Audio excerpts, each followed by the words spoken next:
Department of Electronics Engineering, School of Engineering. Falah Fayaz.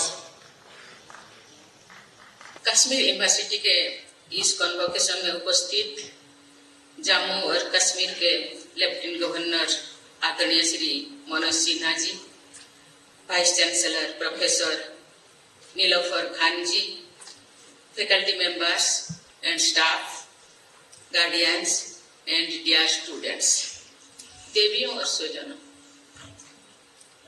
ही मौज कसीर। आज उपाधियां प्राप्त करने वाले सभी स्टूडेंट को मैं बधाई देती। मेडल विनर्स की मैं खास तौर पे तारीफ करती हूँ। आप सबके बीच यहाँ आकर मुझे बेहद खुशी हो रही है। मैं बहुत ही सी यूनिवर्सिटीज में कॉन्वोकेशन तथा अन्य अनेक समारोह में गई। मैं आप सबसे ये कहना चाहूंगी कि इतनी खूबसूरत कैंपसेस में तालीम हासिल करने और तालीम देने का मौका मिलना खुशकिस्मत की बात है। कश्मीर यूनिवर्सिटी पर हजरत बल की रहमत हमेशा बनी रहती है और बनी रहती है। कश्मीर यूनिवर्सिटी के स्टूडेंट्स ने देश की सेवा करते हुए इस यूनिवर्सिटी का नाम रोशन किया है। ऐसे मशहूर विद्यार्थियों की लंबी लिस्ट है और सबका नाम लेना मुमकिन नहीं है। हाल के दौर में श्री गुलाम नबी आजाद जी को पद्म भूषण तथा प्रोफेसर चमनलाल सप्रू जी और प्रोफेसर के.एन. पंडिता जी को पद्मश्री से नवाजा गया। मुझे ये जानकर खुशी हो रही है कि इस यूनिवर्सिटी के 3 NSS वॉलंटियर स्टूडेंट्स ने 2023 के रिपब्लिक डे परेड में हिस्सा लिया था। उन तीनों स्टूडेंट्स की मैं तारीफ करती हूँ। उनमें से एक स्टूडेंट किफायतुल्ला मलिक को मैंने 29 सितंबर को राष्ट्रपति भवन में NSS अवार्ड प्रदान किया। समाज सेवा के जरिए लोगों की मदद करने वाले ऐसे नौजवानों की जिंदगी भी तारीफ की जानी चाहिए, जितने भी तारीफ किया जाए कम है। कश्मीर के जमींदार नवाजने पर पूरा देश का गर्व है। मैं चाहूंगी कि कश्मीर यूनिवर्सिटी के यंग स्टूडेंट्स पढ़ाई के साथ साथ सोशल सर्विस में बढ़ चढ़कर भागीदारी करें। ऐसा करके आप सब स्टूडेंट सामाजिक बदलाव लाने में कामयाब होंगे और देश के सामने मिसाल पेश करेंगे। मुझे कश्मीर यूनिवर्सिटी की ब्रेन गेन की पहल ने प्रभावित किया है। मुझे बताया गया है कि विदेशों में बहुत अच्छी यूनिवर्सिटी में काम कर रहे साइंटिस्ट को कश्मीर यूनिवर्सिटी में रामानुज फेलोज, रामलिंगा स्वामी फेलोज और इंस्पायर फैकल्टी फेलोज के रूप में चुना गया है और असिस्टेंट प्रोफेसर या साइंटिस्ट के बराबरी के अहदों पर काम करने के मौके दिए गए। ऐसे 11 फेलोज जहाँ काम कर रहे हैं। चंद्रयान मिशन के जरिए high science at low cost की शानदार मिसाल पेश करने वाले हमारे देश में साइंस और टेक्नोलॉजी में अच्छा काम करने के अवसर बढ़ते रहेंगे। मुझे ये जानकर बहुत खुशी हो रही है कि कश्मीर यूनिवर्सिटी में गर्ल्स स्टूडेंट्स की संख्या 55% है। गोल्ड मेडल्स और प्राइज जीतने वाले की कुल संख्या में लगभग 65% लड़कियां हैं। मैंने ध्यान दिया कि आज 21 टॉपर्स स्टेज पर आए, उनमें लड़कियों की संख्या 17 है, जो कि 2/3 से अधिक है। मैं यहाँ बैठे सभी बेटियों की दिल से मुबारक देती हूँ, उन्हें दुआएं देती हूँ। ये होनहार बेटियां हमारे देश की तस्वीर भी है और तकदीर भी। हमारे देश की महिलाओं और लड़कियां अपने काबिलियत के दम पर ये साबित कर रही है कि नारी शक्ति बंधन अधिनियम 2023 के जरिए भविष्य में देश की लीडरशिप में और बड़ी भागीदारी निभाने के लिए और पूरी तरह तैयार है। ये अधिनियम वुमेन लीड डेवलपमेंट की ओर एक क्रांतिकारी कदम साबित होगा।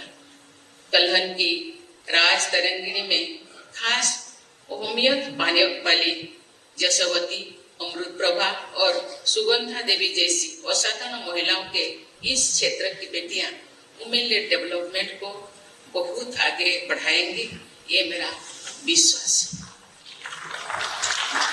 जिस तरह भारत ने G20 की लीडरशिप दी है, उसकी पूरी दुनिया में तारीफ हुई है।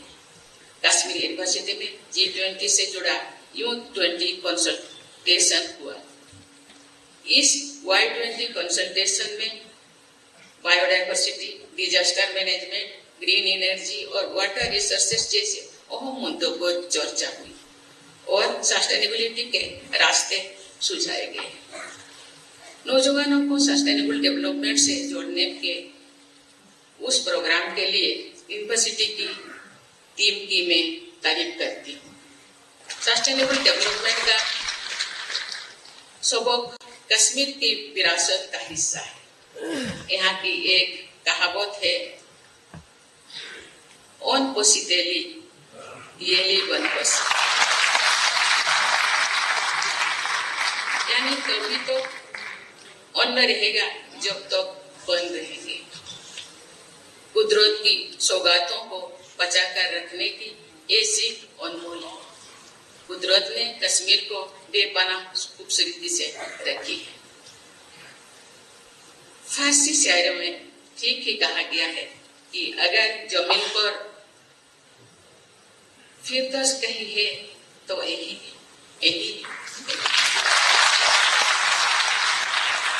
धरती की इस जन्नत को बचाए रखने की जिम्मेदारी हम सभी की है और नौजवान की पीढ़ी को खास तौर से ये जिम्मेदारी निभानी चाहिए। हिमालयन इकोसिस्टम को बचाकर रखने में कश्मीर यूनिवर्सिटी की टीम को भी सजग रहना होगा। मुझे बताया गया है कि ग्लासियोलॉजी, बायोडाइवर्सिटी कंजर्वेशन तथा हिमालयन आइस कोर लेबोरेटरी से जुड़े काम यहाँ अलग अलग स्टेज पर है। मुझे यकीन है कि ऐसे सभी क्षेत्रों में आप सब तेज रफ्तार से काम करेंगे। डियर स्टूडेंट्स, आपकी यूनिवर्सिटी के एम्ब्लेम में मोटो भी लिखा हुआ है। उसमें एक तरफ उपनिषद के 3 शब्द हैं और दूसरी तरफ कुरान शरीफ की आयत का एक हिस्सा है। उन दोनों का मतलब एक ही, हम अहंकार से प्रकाश की ओर चले, जुल्मात या अंधेरों से नूर या रोशनी की ओर चले। इन अमर संदेशों में सबक भी है और दुआ भी, शिक्षा भी है और प्रार्थना भी।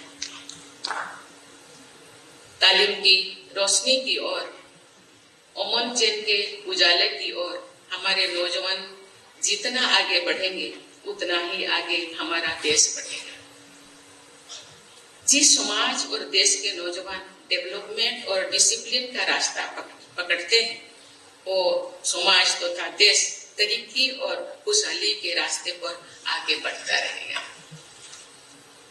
नेशनल एजुकेशन पॉलिसी में इंडियन नॉलेज सिस्टम पर जोर दिया गया है। हमारे नौजवानों को इंडियन नॉलेज सिस्टम के बारे में अच्छी जानकारी दी जाए तो उन्हें एक से बढ़कर एक प्रेरक उदाहरण मिलेंगे।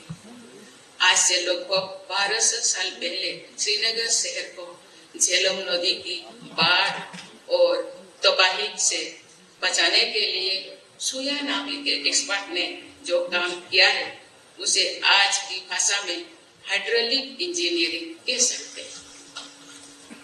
उन्होंने झेलम नदी, जिसे तो विध्वंसता कहा जाता था, के बहाव को कई जगह पर मोड़ दिया था। तत्कालीन साहित्य में उल्लेख मिलता है कि नदियों की सुया वैसे ही चलाते हैं नदियों को, ऐसे जैसे कि सपेरा सांप को न जाता है।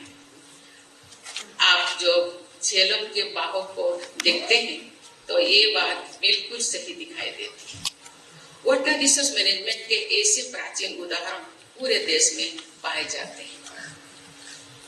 ज्ञान विज्ञान के हर क्षेत्रों में हमारा देश के पास अनमोल खजाना है जो इस देश की मिट्टी में फले फूले हैं।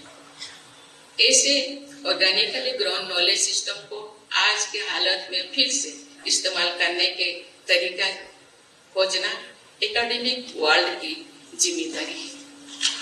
मैं एक बार फिर सभी स्टूडेंट को मुबारकबाद देती हूँ और मेडल विनर्स को शाबाशी देती हूँ।